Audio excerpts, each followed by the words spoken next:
welcome to another edition of Out and About in Cabarrus County.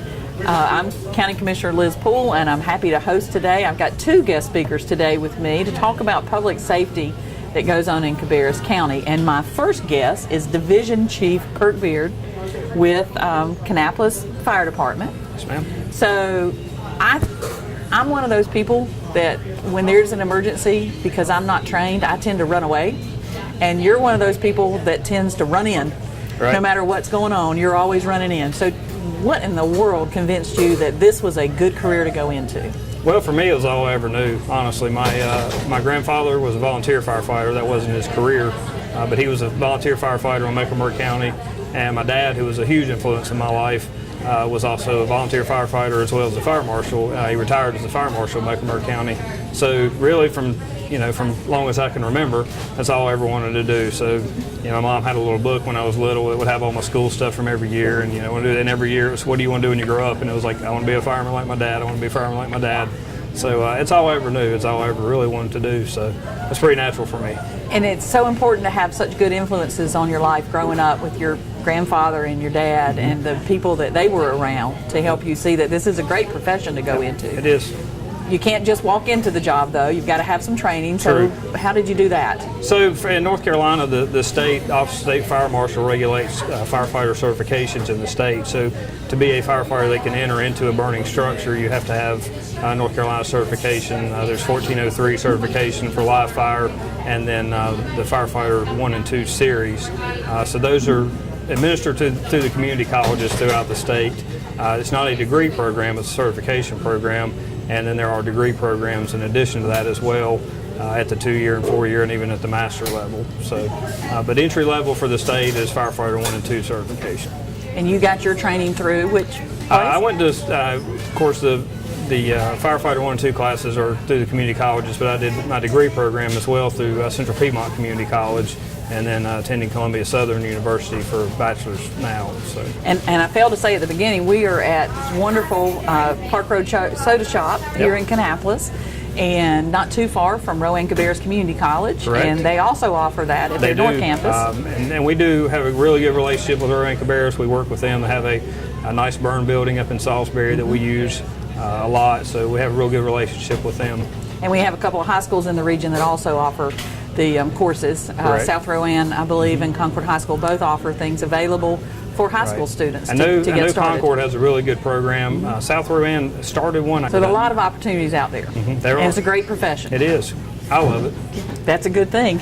If you find a career that you love, it's going to make life a whole lot better as you keep going to it. So, there's a program called Every Second Counts that we want to talk about today and make sure everybody's aware of. And what does that mean? So Every Second Counts is the Fire Prevention Week theme for this year. That's regulated by the NFPA, National Fire Protection Association. They have a new theme every year, and it kind of ties into our other reason that we're talking about with our Fire Truck Parade and Fire Safety Festival. So we try to time that around the 1st of October every year. Fire Prevention Week, I think, starts on October 8th. This year, I believe, and that's a week every year. So they have a theme, Every Second Counts, and it's tied into having a home escape plan, having working smoke alarms in your house, having a meeting place, having fire extinguishers in your house, and just all encompassing every second counts, because fire grows so quickly, time is of the essence. So that's the theme for this year. We've kind of tied it into a race theme for our festival that we're going to talk about, but so that's the Every Second Counts. And every second really does count. Yeah. It's amazing. There are a lot of things that we know and we teach people about, like changing that battery in the smoke detector. Yep. I have a friend that we were laughing the other night. She said that she kept hearing that beep, and she at first couldn't figure out what it was, and her daughter came running, "Oh my gosh, Mom!" And then she, trying not to wake everybody else up, got out a ladder and got a battery. Fortunately, she had the right battery. They never die during the day, No, they never do. They always die at 2 or 3 in the morning. But she was happy that it, was perfectly fine for it to go off like that, because it was a good reminder. So a lot of times when we change the clock forward or back, that's a good time to change too. So that's what we say that every year. When the time changes, is a great time to change your batteries. We've gone to a lot of 10-year smoke alarms now with an extended lithium battery, which is great. Basically, you put them in, you don't have to change them for 10 years. You put them up and leave them, and then when they're done, you throw them out because they don't last. They don't last forever lifespan wise. So those are really good. We had a big push for those. So not that the other ones are bad. You don't have to run out and change those. Still keep changing the batteries. But when you do look at them, they offer a 10-year alarm as well now. So you mentioned the parade that you're going to have, and you know, there's nothing better than a parade, and you can't have a parade without fire engines in it. So yes, gets the kids excited, gets adults excited. So tell us about that event, because I'd love to see a whole lot of people come out for that. Well, we would too, and I'll tell you how it started. Last year was our 100th anniversary at Kannapolis. So the fire department originally was founded in 1916, back years ago with the mill and everything else. So that was our 100th anniversary. So we thought traditionally we had always done our open house at our Fire Station 1, which was a great location. You come to the fire station. But we thought last year we got a beautiful new city hall. It's our 100th anniversary. We talked to the North Carolina Research Campus, and they were gracious enough to let us use some of their property. So we said, hey, let's do a parade for our 100th anniversary. Everybody loves parades, like you said, and everybody loves fire trucks, so put them together. So we had a great turnout for that, and people really enjoyed it. So we thought, hey, let's make it an annual thing. So we're going to do it again this year, same location. It'll be our 101st anniversary. Not as big as last year, but the only one around that we really know is up in Spencer at the Transportation Museum, which we send a truck up for, and that's a great time as well. So we want to do ours, and hopefully it'll become an annual event. We've sent out a lot of flyers to departments in the area, and put a plug in for that if anybody's watching. If you have a fire truck, whether you're a department or not, contact us, and we'd love to have you at the parade on September 30th. Okay, so the parade is Saturday, September 30th. Yes, ma'am. From 10 to 2 is the open house. Yes, ma'am. So what time will the parade be? 10 to 2 for the open house. The parade will be at 11.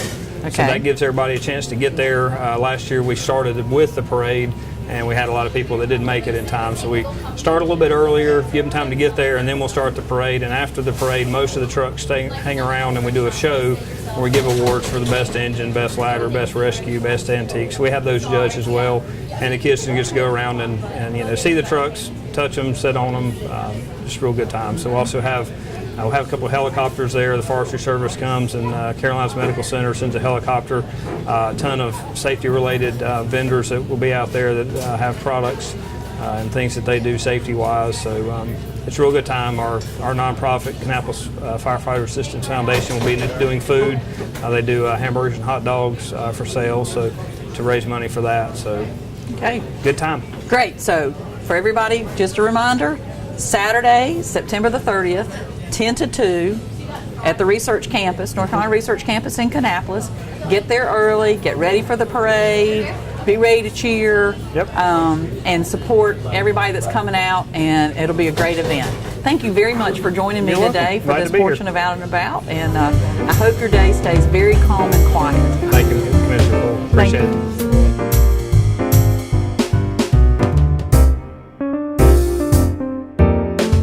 All right, so as I told you earlier, I have two guests today, so I'm very excited to welcome Steve Langer, who is Cabarrus County's Fire Marshal.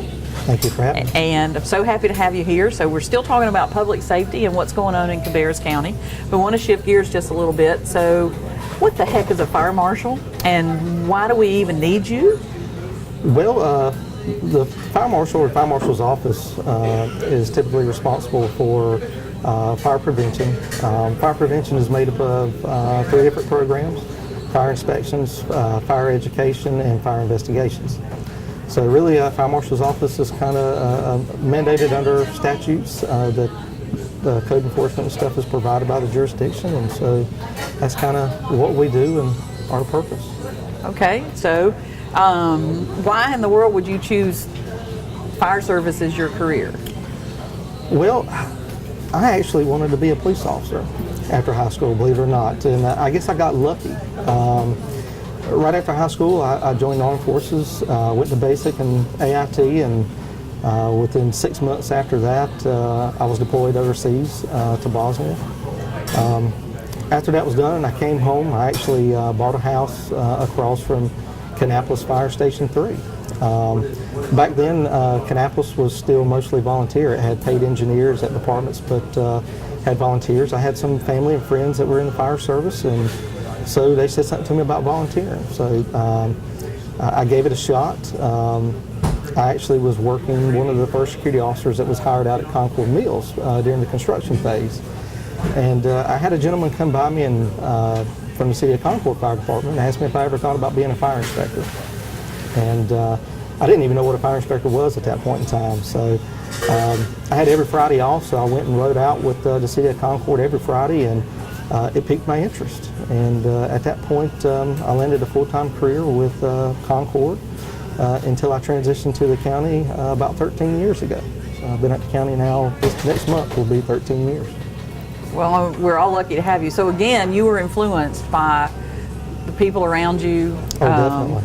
And good mentors. And you had, sounds like you had a great opportunity to learn about the job before you really committed by being able to do a ride-along. I did. Kannapolis or Concord was very gracious, and like I said, I went out with them for 6 months straight every Friday with their prevention bureau, and it gave me a great opportunity. Well, that's great. And how did you get your education, as far as how do you get credentials that you need in order to have your job?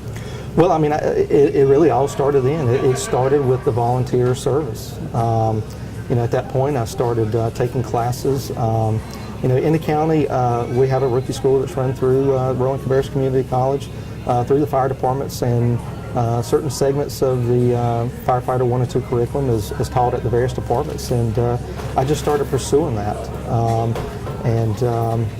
Through, you know, riding along with Concord, found out the certifications I needed there, and started taking the classes that were offered either through Rowan Cabarrus Community College or at the time Davidson Community College. And I obtained my fire inspector level 1, 2, and 3, my fire safety educator, and that landed me, you know, a job.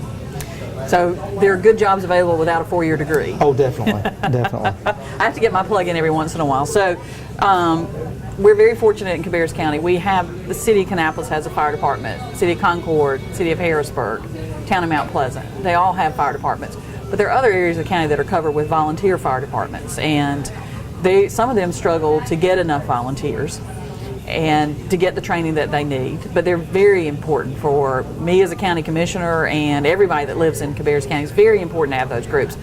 But there's a suggestion that was made about a manpower unit to help in that regard. So tell me about the manpower unit. Well, the manpower unit is exactly what it implies. It's manpower.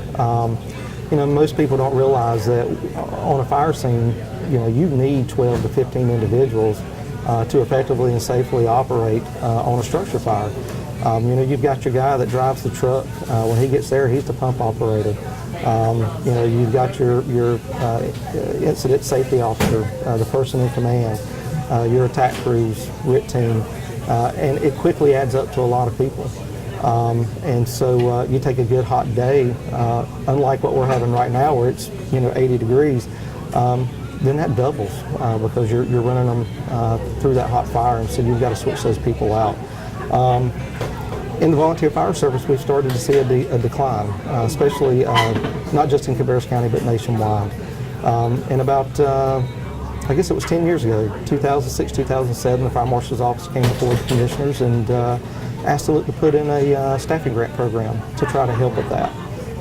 And you know, fast forward 10 years now later, we still see that decline.